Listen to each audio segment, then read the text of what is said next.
Pocas cosas hay que asusten más que entrar en un restaurante y decir: mesa para uno, por favor. Tenemos alergia a estar solos, a que nos vean solos, a que nos dejen solos.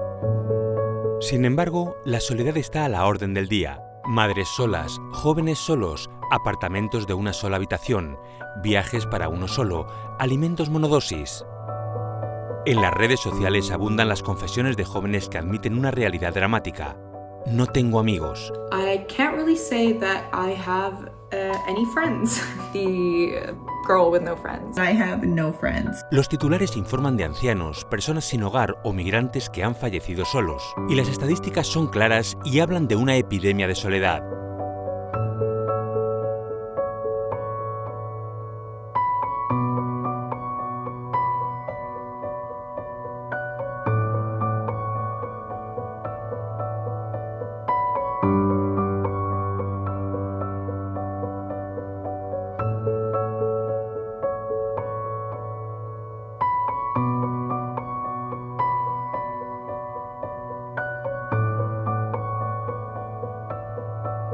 La gran paradoja, es la gran paradoja. En una sociedad que ha hecho de la autonomía su principal religión laica, resulta que después cuando la tenemos nos pesa la soledad, necesitamos a los demás, ¿no? Está todo el mundo mediático, ¿no? Que es curioso, ves toda esta paradoja de que cuanto más comunicados estamos, más conectados, más vínculos, más enlaces, más gente, pero al mismo tiempo son vínculos infinitamente más fugaces. Esa es la dificultad para un amor sólido, que hoy en día pues es verdad que como los compromisos son fugaces, el para siempre parece una quimera. Creo que también relacionado con esto es la soledad de no poder mostrar debilidad. Hoy en día, en España, hay un gran estigma, una vergüenza social a quedarte solo y tener que pedir ayuda. No es fácil aprender a gestionar esa soledad en un mundo como el actual, en el que se te educa a vincular el éxito con lo individual.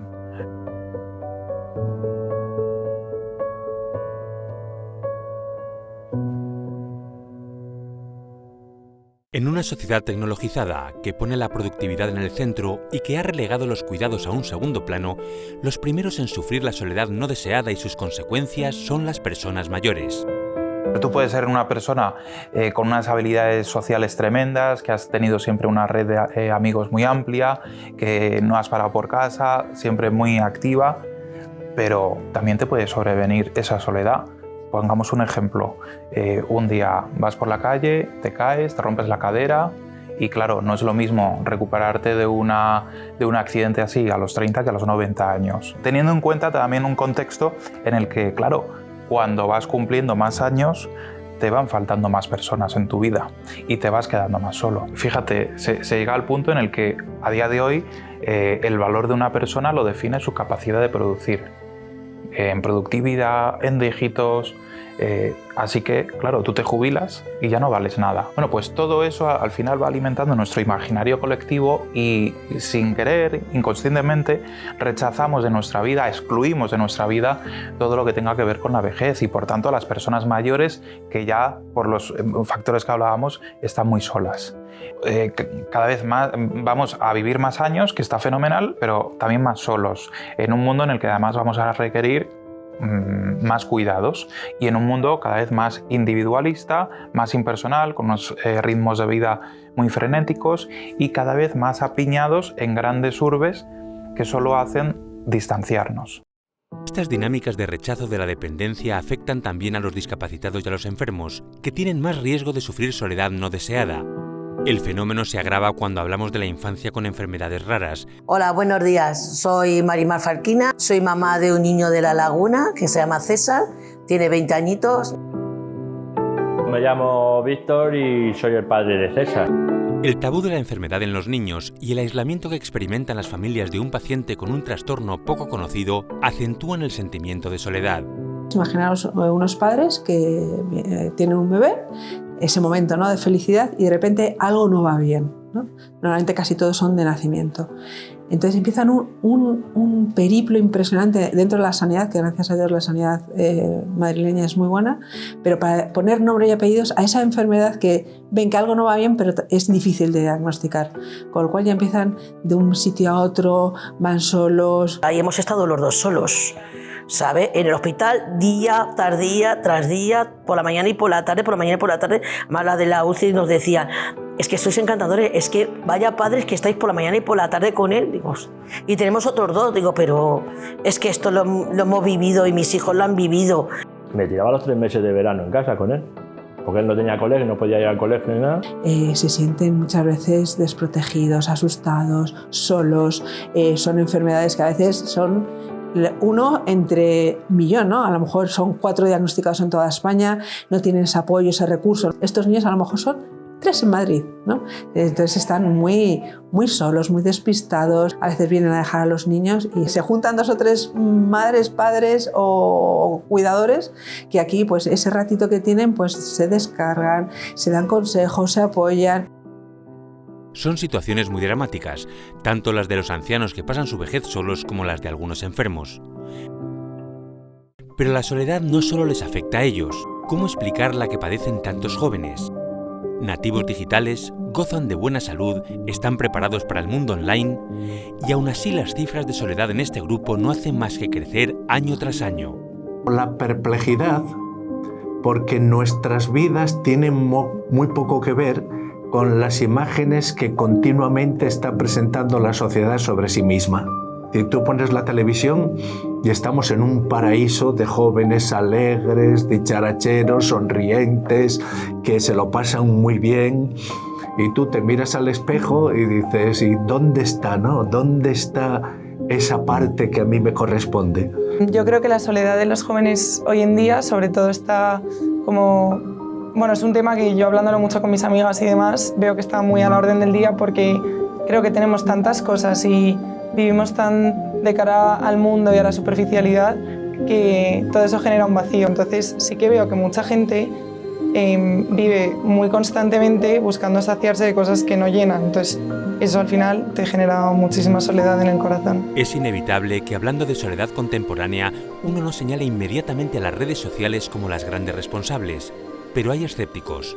Yo no creo que la tecnología por sí misma sea ni culpable, ni... O sea, que no, muy pocas culpas le tenemos que echar a la tecnología. Yo, fíjate, desde hace tiempo vengo definiendo la tecnología como un conjunto de prótesis antropológicas que amplifican lo que somos. Y lo que sí que es cierto es que cuanto más poderosas son las tecnologías, más se pueden utilizar para bien y para mal.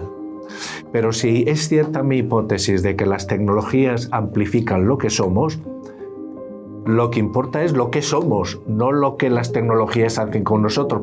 Aunque si le preguntas a un joven, quizá te dirá algo distinto. De verdad que pienso que diría el 90% de las razones es las redes sociales, el concepto de amistad que se tiene hoy en día. Por ejemplo, parece que como que con un mensaje o una foto ya está cubierta la amistad. El concepto de amistad es algo mucho más grande y creo que con las redes sociales se distorsiona muchísimo. Y es que hay quien defiende que la soledad no deseada no tiene tanto que ver con una falta de amistades, sino con no entender bien cómo relacionarse con el otro. Y así es como se da la gran paradoja de la soledad vivida en el marco de una relación o de la familia. La peor soledad que existe es la que tienes cuando estás rodeado de personas. Yo creo que mi generación está muy acostumbrada al consumismo inmediato, por ejemplo, con las cosas que se compran y te llegan en el momento, o quiero esto y lo tengo, o al activismo, porque todo el rato es como, ¿y después de la carrera qué tengo? Y luego, como no tenga 1000 planes, no me lleno. Y creo que aquí se ve una base importante del tema de la soledad, porque las relaciones no se consumen. Yo te diría que casi el 100% de las consultas, sea el problema que sea, hay detrás un problema relacional, una herida relacional. En el trabajo, bueno, en la familia es evidente, la gente habla de los problemas con los amigos, en la familia, con los jefes, con los compañeros, son problemas relacionales. Entonces, la experiencia de soledad nace de relaciones que te hieren. Y esto, por ejemplo, pasa mucho en las relaciones de pareja, muchísimo. Dicen, hay gente que es que no se compromete en la relación de pareja. No es un problema de que la gente no se quiera comprometer. Es que chico se conocen, se enamoran, están encantados, se dan el uno al otro, se conocen, se muestran vulnerables, comparten lo que les pasa. Hay una intimidad personal. O sea, se entregan, se dan. Y de repente uno de ellos dice, no sé qué me pasa, que no lo veo. Y el otro siente el dolor del abandono. Entonces, ¿qué es lo que dice? Me la he jugado. Le he contado toda mi vida a esta persona, toda mi intimidad. Lo sabe todo de mí y ahora no la tengo. Hubiera preferido que esto no me hubiera pasado. Entonces, renuncio a mi deseo de ser amado y de amar por miedo al dolor que me provocan. Entonces, cuando la gente dice, no, es que no se compromete, no, muchas veces, porque no, es decir que esto sea siempre, pero muchas veces estas personas que aparentemente no se comprometen en relaciones nacen de un miedo a volver a sufrir la experiencia de abandono. Está el miedo al abandono en la raíz de la soledad. El miedo al abandono es un motivador muy potente. Precisamente porque yo creo que cómo estamos constituidos como deseo de relación. Y lo contrario es el ser abandonados. Y eso nos hace dejar de ser nosotros mismos. Pues sí. Pero el problema no es que no queramos sufrir, que nadie quiere sufrir. Es que la gente huye del sufrimiento. Pero claro, dolor del que huyes, dolor que se multiplica. O sea, tú tienes que mirar el dolor que experimentas, ver de dónde viene, acogerlo, afrontarlo y solucionarlo. Pero ¿qué hacemos con el daño que ya está hecho? ¿Qué hacemos con los jóvenes solos, los mayores solos, las familias solas? ¿Puede el Estado hacer algo con el problema de la soledad? Algunos países ya han tomado cartas en el asunto. Japón y Reino Unido, por ejemplo, han creado una cartera específica para abordar este problema. Pero algunos son escépticos con el alcance que estas medidas pueden llegar a tener. El Estado te cobra siempre factura por su intervención, que es la dependencia. El Estado es un pulpo que con muchísimos brazos, que te acoge siempre con mucho cariño, pero que te impide después la vida a la intemperie. Lo cual no quiere decir que no haya personas que necesitan esa protección sin ninguna duda, sin ninguna duda, porque no tienen ninguna posibilidad de vida independiente, ¿no? Entonces necesitan absolutamente toda la solidaridad. Pero creer que el Estado va a solucionar nuestros problemas de copertenencia es no saber en qué consiste la realidad social. Tienes que salir a la calle y comenzar por ser amable y por saludar al vecino del quinto A, que igual no lo tragas, pero no está nada mal saludarlo. Y quizás un día, pues cuando necesites sal, vayas a pedírsela y resulta que no sea tan mala persona como creías. Evidentemente, pues hay cambios que son colectivos y hay, bueno, todo aspectos un poco de responsabilidad compartida, pues que ojalá creemos una sociedad mejor en muchos ámbitos, ¿no? Pero yo soy bastante defensor de la responsabilidad individual, ser capaz de tomar responsabilidad con las propias opciones, decisiones. Pero yo creo que la soledad también va a tener mucho que ver, ¿no?, con la manera en la que uno decida vivir, relacionarse, amar, apostar, echar raíz o no echarla, renunciar. O sea, todo tiene que ver con eso. Quizás sea ese, entonces, el antídoto más sencillo contra la soledad: asumir la responsabilidad del bienestar del de al lado. La estabilidad, el cariño y todo que te dan aquí, y vivimos muy bien los dos, ¿sabes? Discutimos muy poco. Nos chinchamos, te chinchas, lo normal, porque ya son 36 años lo que llevamos juntos ya. Desde los 20 años, yo lo del crío lo tengo asimilado, pero vamos, al 100%. Cualquier día que te digan, pues hasta que has llegado y has disfrutado todo lo que has podido. Has sido feliz con nosotros y nosotros con él, es lo único. O sea, tú me pides que te dé la piedra filosofal que dice cómo generar una relación sana.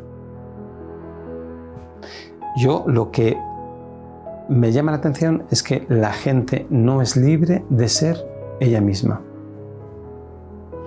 Yo digo, tú no puedes pretender en la vida que todo el mundo te reconozca, que todo el mundo te alabe, todo el mundo te apruebe.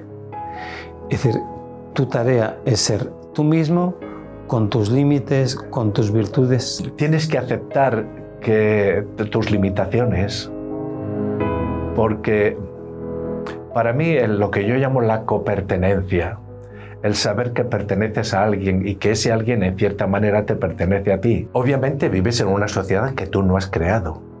Llegas a una familia que tú no has elegido. Estás con un cuerpo que tú no te has diseñado y por lo tanto tienes que vértelas en condiciones que tú no has creado. Tienes que moverte en esas condiciones.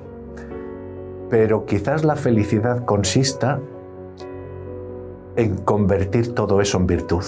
Significa asumir riesgos, pero en esos riesgos está precisamente la oportunidad de la aventura y de la felicidad. Creo que si tuviera que decir un punto por el cual necesitamos profundizar, es aprender lo que es el amor verdadero. Para mí ese es el gran problema. O sea, que estamos en una sociedad que se habla muchísimo de amor, pero se habla desde mi punto de vista de sucedánea. O sea, es una especie de vivencia emocional, una montaña rusa emocional, ¿no? Y no, para mí el amor verdadero es una historia. Y como es una historia, es mucho más capaz de disfrutar los días radiantes, pero también afrontar las tormentas.